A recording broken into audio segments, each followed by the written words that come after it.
Welcome back, everybody. It is my pleasure to introduce Dr. John Buchanan, all the way from Wisconsin, USA. I'll just give a quick introduction to him, and then he'll speak for about 40 minutes, and then I will field questions. So John Buchanan has a master's in humanistic psychology from West Georgia College. He has a doctorate from Emory University. John trained with Stan and Christina Grof in Holotropic Breathwork, which is a breathing method to induce states that are overlap with psychedelic states. Stan Grof, of course, is a kind of a well-known LSD figure of the 20th century and 21st century. John is the co-editor of a great book called Rethinking Consciousness. Came out, how many years ago? 2-3 years ago, yeah. John is one of the world's leading experts in Whiteheadian philosophy, that is also known as process philosophy or the philosophy of organism, and is therefore heavily involved with the Center for Process Studies in Claremont, California, which is the sort of leading center for Whiteheadian thought.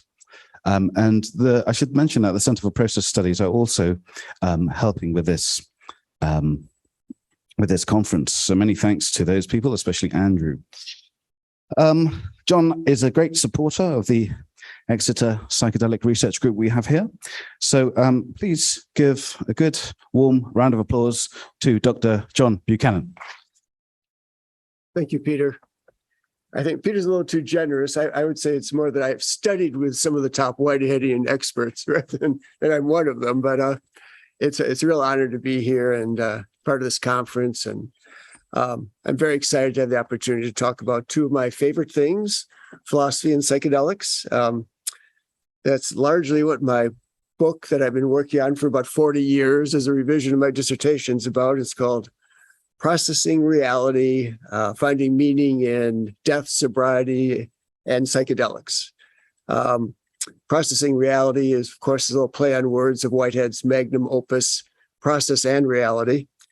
And I'll be talking about the psychedelics and not so much the death part, but I don't have much to say about sobriety, except that I loved altered states of consciousness. I would say a little too much or a lot too much. So eventually I had to give that stuff up. And if I'm clearing my throat a little bit too much, I attribute it to the amount of marijuana I consumed back in my youth when the THC levels were so low that you had to smoke a lot of substances. And doctors keep telling me, well, that can't affect your lungs. And I say, God, you must not have smoked marijuana back in the 1970s. As I was thinking about what to talk about today, I remembered a humorous incident from my undergraduate college days down in Sarasota, Florida. I was living with my girlfriend in an apartment building, and underneath us was this elderly woman whose grandchildren came to visit her a lot, and we got to be friends with them. And her teenage grandson, Mark, came by and told me that he had this recent LSD experience where he was up late at night and he started thinking, what's the answer? What's the answer? And it became more and more intense and building, like, what's the answer? And finally he thought, what's the question? So he woke up his father at 2 a.m. to tell him about this. And for a little spoiler alert, I haven't found the answer either. But for many years now, a number of questions concerning psychedelics have been on my mind, which are similar to what Peter just brought up. The most important ones are, how do extraordinary experiences arise? Is what they reveal veridical? Do they give us an accurate sense of the world outside, so to speak? And what kind of metaphysics makes sense of these experiences? And what kind of cosmology might result from taking them seriously? As Peter has revealed in talking about these questions today, I'll be relying primarily on Whitehead's process philosophy, or the philosophy of organism, as he referred to it at times, and a little bit on Stanislav Grof's transpersonal psychology. Whitehead's philosophy is notoriously difficult to study or to explain. And John Cobb, one of my teachers and one of the top authorities, once said he wouldn't recommend even a professional philosopher to try to read Process and Reality without help from somebody who's already familiar with it. And I've seen a few exceptions to this, but it's a little bit difficult to get into at first because the ideas are really quite novel and so interconnected that you sort of have to have a picture of the whole before you can appreciate the parts. But you have to learn the parts to get the whole. So it's, but I'll do my best today. But I do hope I can convey some of the importance and excitement I feel about Whitehead's thought. I want to speak briefly a little bit about my journey to Whitehead's ideas and a little bit about my psychedelic journey itself. First, I just mentioned when I was 11 years old was the first sort of critical moment in my life. My father died very suddenly and unexpectedly, and up to that point, I'd really had quite an idyllic life. I was the youngest, the only boy, the youngest child, 3 older sisters, and things are great. So this was a profound shock, and I found that I'd had a very rational scientific upbringing, and I found that those things weren't very helpful for dealing with the kinds of issues and feelings and questions that came up. And so I started trying to put things back together and drifted into some drinking and drugs. But the summer after high school at 18, something really important happened. A friend offered me some chocolate mescaline. And I certainly remember why they called it chocolate mescaline, but I don't think it was in chocolate. But I took that with a little trepidation and had this fabulous evening. The food everything was great. The music was fabulous and really enjoyed it. And I was very excited about the possibilities of psychedelics. And sometime around sunrise, we drove downtown to, I think, get something at the store. And going back, I suddenly thought, I don't know how to move my hands. I don't know how to move anything. And I was driving, so it was rather nerve. I didn't know what do I do now? And I somehow or other found out how to move my hands. And but I got back home and started thinking, God, I think I'm freaking out. I think I'm freaking out, which is not a good thing to think. It's like having a panic attack and thinking, am I having a panic attack? It's a self-fulfilling prophecy. So I called to a friend who had quite a bit of experience with these things, and he talked me down very quickly, and it made me realize the importance of having someone as a guide or an experienced person with when one is taking psychedelics. But it scared me off for quite a while, but shortly before my 19th birthday, a friend had some purple acid, so a little purple pill, and took that, and it was just the most amazing experience I'd ever had. It was there's like mystery and magic and maybe enlightenment, and I felt so alive. And so for several years then afterwards, I was doing quite a bit of psychedelics and trying to figure out what was going on. And experientially, I felt I'd had a glimpse of that reality was being revealed to me, and maybe nirvana or the answer was going to be coming. But I also wanted to understand these things intellectually. One of those questions that I'd raised, I didn't know it at the time, but they were, questions of epistemology, metaphysics, and cosmology.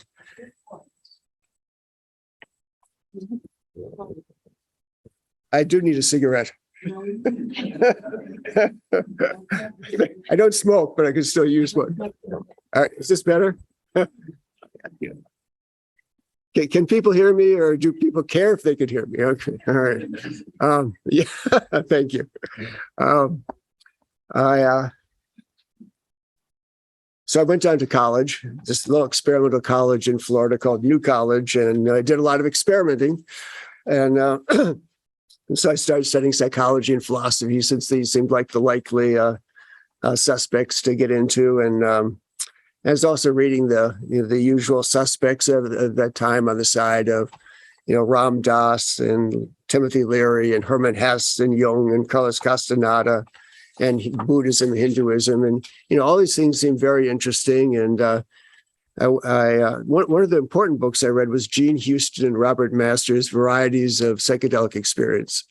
And it's an interdisciplinary look at psychedelic experiences, which influenced me quite a bit in that I felt like we need this multi-perspectival view on psychedelics. And I was so impressed with it, I found out she was going to be at a seminar the next summer in Switzerland called Castalia.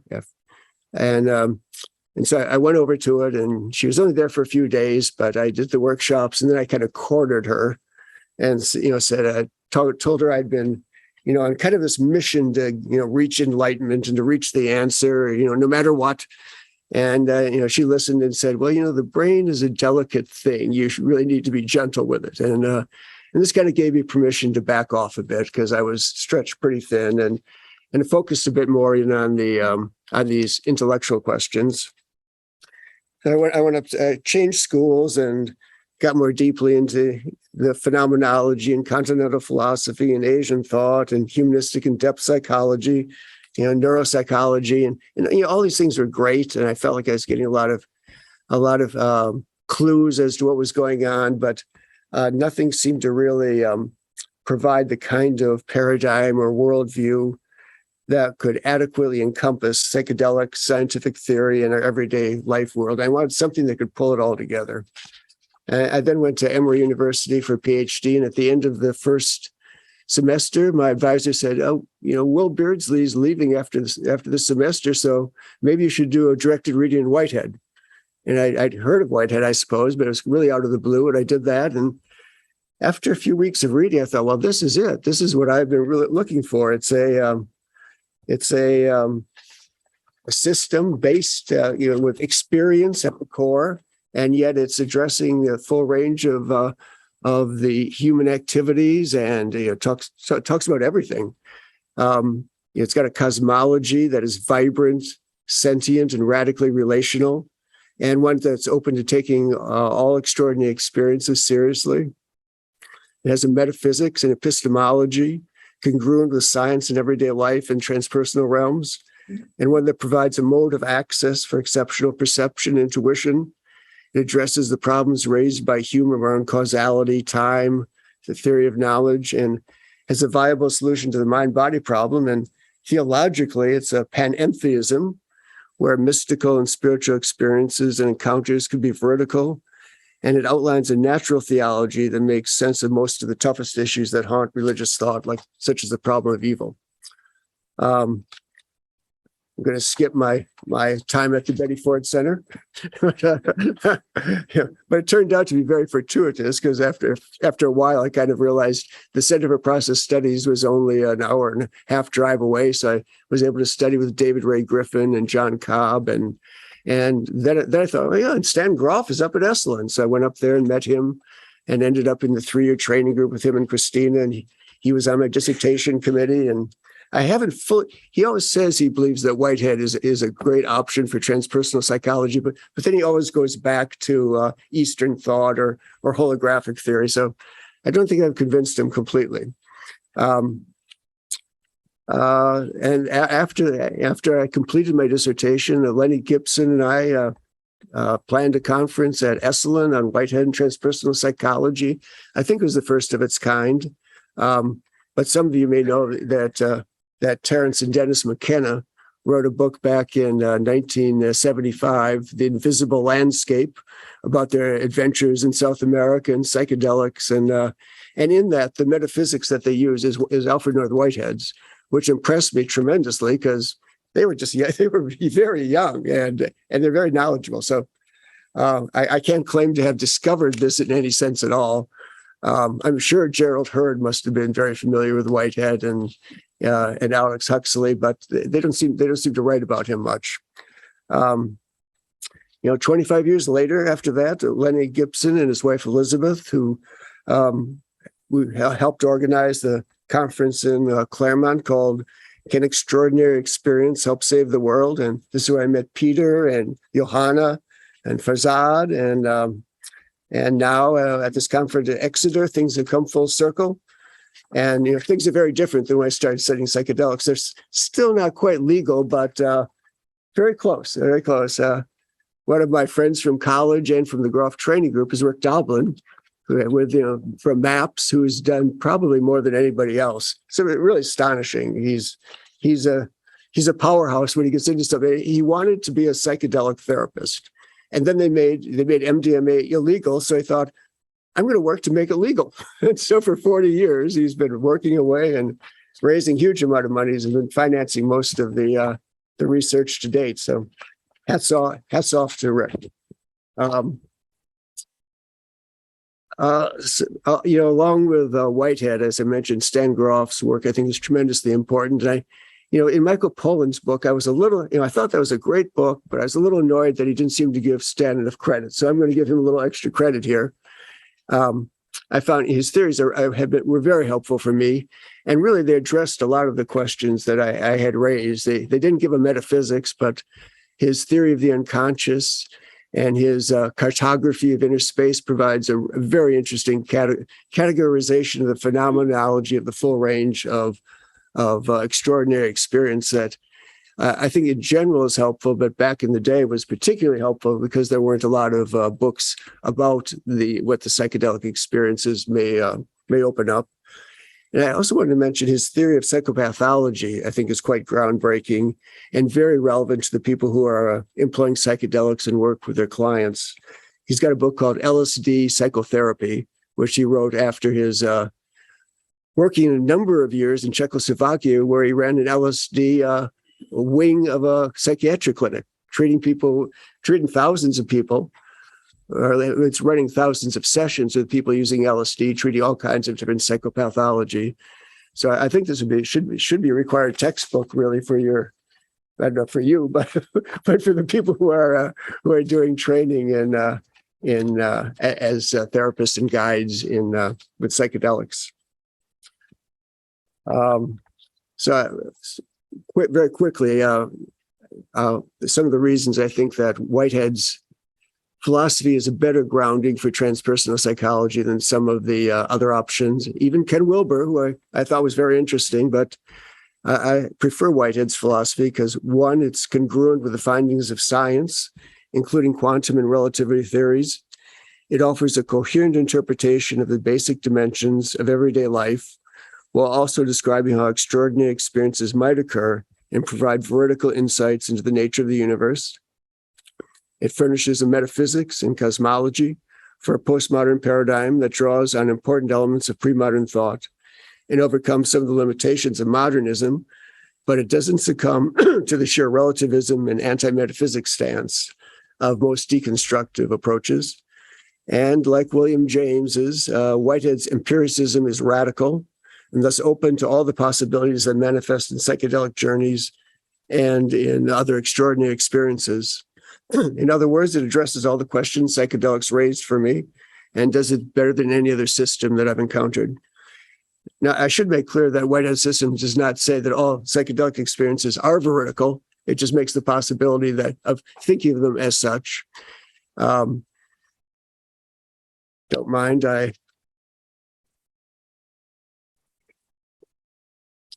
thank you.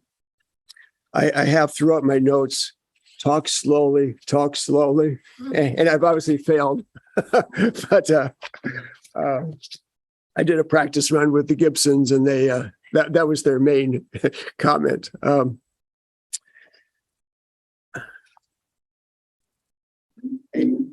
As a way of summarizing Whitehead's approach, I'm going to rely on one that David Griffin has developed in several of his books, where he where he compares scientific naturalism with a Whiteheadian naturalism, and it provides a radical corrective to a materialistic perspective, which is still widely assumed by the modern world. I just want to mention two things quickly beforehand. Two moments in the history of science. One was when Descartes and Galileo laid the basis for modern scientific paradigm based on mathematics and the measurement of insentient and inactive matter operating with mechanical interaction. The interesting thing is that this decision was largely brought about by the influence of the Catholic Church, who felt that this was going to be less threatening to their authority, because if the world is active and there's action at a distance, then Jesus' miracles could be explained through parapsychological phenomena instead of being supernatural interventions by God confirming his divinity. and having a radical difference between the corruptible body and the immortal soul preserve the idea of a life hereafter. And the church can get quite a bit of leverage out of saying who's going to heaven and who isn't. So, ironically, the materialism that the church advocated for and has ended up undermining their supernatural theism, in the long term. The second decisive juncture was Darwin's theory of evolution, where John Cobb recently pointed out to me that since humans were now considered to be part of nature, there is a choice between making nature more mind-like or human beings more like mindless nature. And the latter has won out so far, unfortunately, though Bergson, James, and others argued at the time for some kind of panpsychism. But we now have the insolvable problem of consciousness because we've decided that humans are, as John Cobb likes to put it, zombies, material zombies. One way of understanding the revolutionary outlook of process philosophy is that it amends the outdated philosophical concepts underlying modern science by incorporating into its metaphysical scheme various underappreciated scientific breakthroughs such as cell theory, evolution, and quantum and relativity theories. And by underappreciated, I don't mean that science doesn't use these theories. I mean that the full implications of these theories have not been absorbed into the scientific worldview and the underlying assumptions that it works off of. So David Griffin has summarized three crucial differences between a modern scientific naturalism versus a Whiteheadian naturalism. So he calls the scientific naturalism SAM, for sensationalism, atheism, and materialism. And you might note that all of these features conspire against the verticality of psychedelic and extraordinary experience. With sensationalism, only conscious sense perception can provide evidence about the world or reality.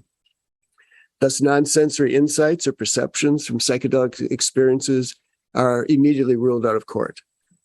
With atheism, no holy reality exists, and this tends to rule out the possibility of spiritual entities, spiritual dimensions, and most of all, mystical experiences of God.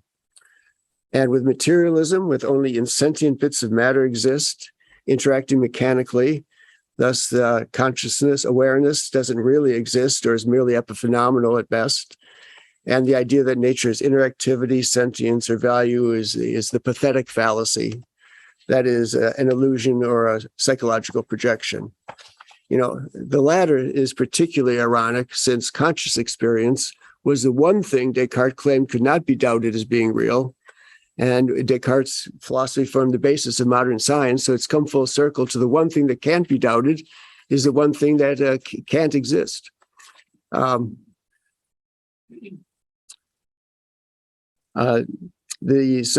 David Griffin compares this scientific naturalism with what he calls naturalism PPP, for apprehension, pan-experientialism, and panentheism. And now I get into the part that I hate because I don't feel like I can adequately describe his core ideas. But the prehension, Charles Hartzar described as the greatest metaphysical generalization in the history of philosophy. And Whitehead's idea is that the universe is made up, all of the actualities in the universe are made up of momentary bursts of synthetic feeling. They're events, momentary events, like quantum events, and like James's drops of experiences. But these momentary events, they're cellular, they're atomic, they're molecular events. There's the human being himself, the human psyche are these momentary experiential events where the feelings of past events flow directly into the new event. They're creatively synthesized, and then those feelings are passed on to new events. So prehension provides human awareness with a mode of access to all actuality. Each new moment, as with a quantum event, which forms itself out of a probability field of the past universe. So all these events, to some degree, take into account all the past events. So Whitehead calls this more fundamental way of receiving information about the world, perception in the mode of causal efficacy. And for Whitehead, causality looks more like pouring water into another glass of water. It becomes part of it, versus the famous billiard ball colliding theory of causation. So feelings and data from past events flow directly into the newly forming event and become part of it. The image that I like from an album from my early psychedelic days was the Yes album, and it has a song in there called "Perpetual Change" with these lyrics: inside out, outside in, inside out, outside in, perpetual change. And the one event sort of flows into one, then that one has a new moment of experience, which then flows out and into the next one. And the Yes album and Emerson, Lake and Palmer were two of the things I listened to a lot when I started doing LSD. So these kinds of deep primitive feelings are most clearly apparent to conscious experience during bodily sensations like sexual excitement or hunger or pain, during intuitions where we sense another's emotions, and in very short-term memory, such as when a just completed musical note can be felt reverberating through several moments of consciousness. And with psychedelics, these primitive feelings are especially conspicuous in those sudden and powerful rushes of energy that can race through one's body. So, but by feeling, Whitehead's using the term in a metaphysical sense. So human emotions are a form of feeling, but so is conscious experience. And so I do like the idea of, when you just feel some kind of discomfort in your body, there's just something flowing into your awareness. I think that's our best direct experience of what he's talking about by this primitive causal feeling that's at the basis of all these momentary events. Peter, I forgot to check my phone, so you'll have to keep me apprised of how things are going. So the second P of David Griffin's naturalism, PPP, is pan-experientialism instead of mechanistic materialism. So we've already, as I've seen, all of Whitehead's ideas are closely interconnected. So obviously, if everything that's actual is a momentary experiential event, then it's a pan-experientialism. So nature is active, purposeful, and inherently valuable. And the universe exhibits a deep interconnectedness with interrelations between all momentary events. It took me surprisingly long to get my mind around Whitehead's notion of an event as a momentary subjective occurrence. I should say, and most of these things are non-conscious. We don't think of cells as having these momentary conscious experiences. And even most of human level psyche events are unconscious, with just what Whitehead says, consciousness is the crown of experience. So like with Freud, the iceberg, where there's just this tiny bit of sticking out that's conscious, and there's this great depth of synthetic integrative activity occurring in the depths of experience.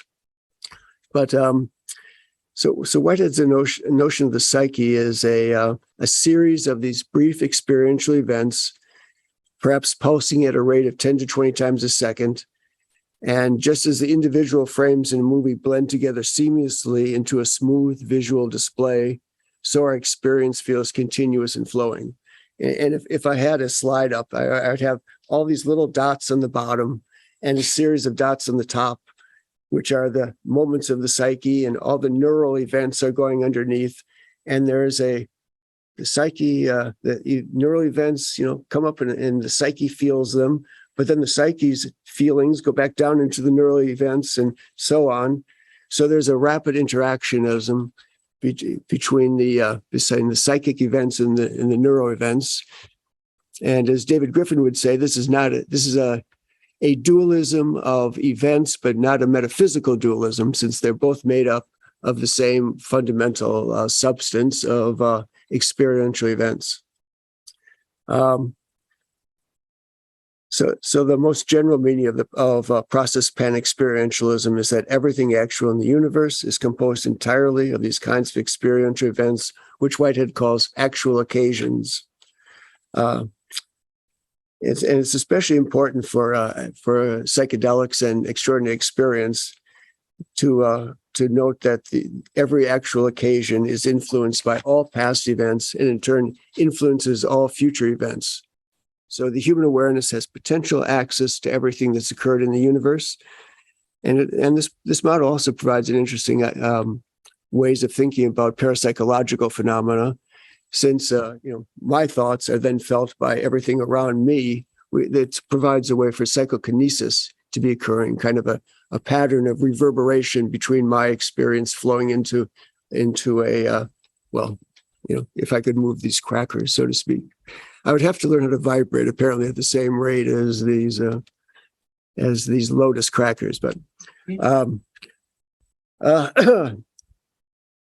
so David Griffin, I've apologized to Peter in advance that he thinks that the term panpsychism has some advantages, has disadvantages compared to pan-experientialism, because with pan-experientialism, most experience is non-conscious, while the term panpsychism, people often assume that means that everything has conscious, that everything is consciousness. And the second advantage is that, I guess like Leibniz, Whitehead distinguishes between aggregates and actual occasions. So, cars, rocks, and chairs don't have experience, but the molecules and atoms that constitute them are experiential. And although he doesn't use the term compound individuals, it's somewhat implied in his philosophy. So Charles Hartshorne has come up with that word as a way of understanding how atoms, molecules, cells, and animals, and perhaps even planets or other higher level centers of integration are multi-tiered, compound individuals. So a cell has its own, as the human psyche has its own moments. So a cell would have its own moments of integration of the molecular and atomic activities occurring within it. Again, in rapid interaction with each other. And the third P is panentheism instead of atheism. And with panentheism being a little different than thinking that God is nature. God is in the world and the world is in God, but neither subsumes the actuality or the value of the other. So God involves its own series of experiential events, which enter into the formation of every new occasion in the universe, and each new occasion enters into God's subjective experience. And this addresses William James's concern about that an absolute subject deprives all finite actualities of any real inherent value or reality of their own. So some like to characterize Whitehead's view as that God is seen as the soul of the universe and the universe as God's body. So in a Whiteheadian naturalism, there's a potential for a wide range of mystical experiences that I go into in my book, but not here. But a process cosmology is congruent with the possibility of purely spiritual beings, transpersonal depth dimensions, non-material entities, and a holy reality. At the risk of stating the obvious, I believe the differences between these two types of naturalism should be of great concern, not only to philosophers, but also to psychologists, scientific researchers, psychedelic therapists, and to all who are interested in the significance of psychedelic experiences and their healing and spiritual possibilities. For besides providing clues to the psychological and neurological activities at play with these substances, process philosophy is far more open to what is revealed through extraordinary experience. And for example, when we are faced with the devastation of the natural world, it becomes especially important whether we think that intuitions of an inner presence to nature or awareness of a spiritual dimension to the universe tells us something important about reality or are merely interesting psychological insights or personal revelations about ourselves. Do I have a little more time? 5 minutes? Okay. I just want to go in a little more detail or reiterate Whitehead's novel solution to the mind-body problem and the unique way of understanding the human psyche. So with process philosophy conceives of the human psyche as a series of momentary, high-level events, mostly unconscious, called dominant occasions, since these are the most complex and influential events in the human organism. These psyche-level events are in very rapid interaction with the brain's neural events, which are also experiential, though non-conscious. The experiences of the psyche exert a downward causation, as the feelings of the dominant occasions are felt by the brain's neural events, which in turn exert influence on each newly arising event at the level of the psyche. The psyche's dominant occasions creatively integrate feelings of past events, primarily from the brain and from the psyche's own past, but also from the world at large. Though usually very vague, these feelings from the world at large can sometimes rise up into conscious awareness and then form the basis for intuition, parapsychological powers, and access to the kinds of extraordinary experiences we see in mystical, meditative, and psychedelic states. And these kinds of prehensive perception provides a mode of access for extraordinary intuitions of a larger and deeper reality than what is available to conscious sensory perception.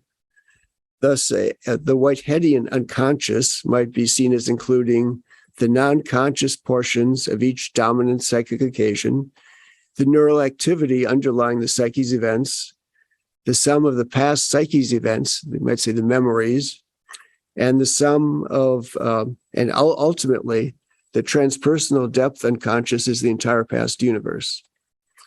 So as I said, consciousness is the occasional crown of experience, and as William James put it, it's a way or mode of experiencing rather than a thing in itself. I just want to cut to my larger concerns. Back in 1971, the year I graduated from high school, John Cobb wrote a book called "Is It Too Late?" which is one of the first sounds of alarm for the environmental crisis we were facing, and you know, as that book has portended, you know, I think most of us know that fundamental changes are needed to save the world and humanity, and I think these will require a new spiritual vision and a greatly enhanced sense of spiritual commitment. So I think this will not be news to most of you, but I think psychedelics can help this crisis by offering a widely available access to extraordinary experience that could provide a renewed sense of spiritual adventure and meaning. An extraordinary experience can help create a broadly popular naturalistic spirituality that is robust, that is experientially engaging and offering powerful ideas and vision. And the categories of experience delineated in Groff's cartography, I think, it helped thicken up the spiritual dimensions of a Whiteheadian cosmology, offering a new and enlarged vision of our place in the universal scheme of things. William James, in his final book, A Pluralistic Universe, calls for the thickening up of our view of the world, and in contrast to this more narrow scientific naturalism. So I think the kind of I think that the psychotherapeutic healing potential of psychedelics at the individual level cannot be overestimated, how important that is. But the possibilities that psychedelics hold for helping to bring about an extraordinary shift in our civilization's spiritual worldview is of even greater significance. You know, as I was writing this, I was thinking, well, why haven't psychedelics already changed the world completely? You know, a lot of people have taken them. I think one reason is we have to wait till the people who took them got old enough to start changing things. I think that's the only explanation of how Rick Doblin can be working with people in the DEA and the military and the government as effectively as he is. But I think a bigger reason is that we've not had a worldview to adequately incorporate the psychedelic experiences and insights, which is also true to science and fits into our everyday life. You know, you have these experiences. How do you bring them back here? And I think That's the importance of the Whiteheadian worldview, is that it can accomplish those things. And it also, with Whitehead's idea of adventure being at the key of existence, it can help keep us engaged in the world where we're especially needed now with the crises that we're facing, rather than the tendency to perhaps, drift off into sort of new agey alternative realities, or go to Mars, or go to Mars in our brain. And instead, obviously we need to work on things here. That's about it, Peter. And thank you so much.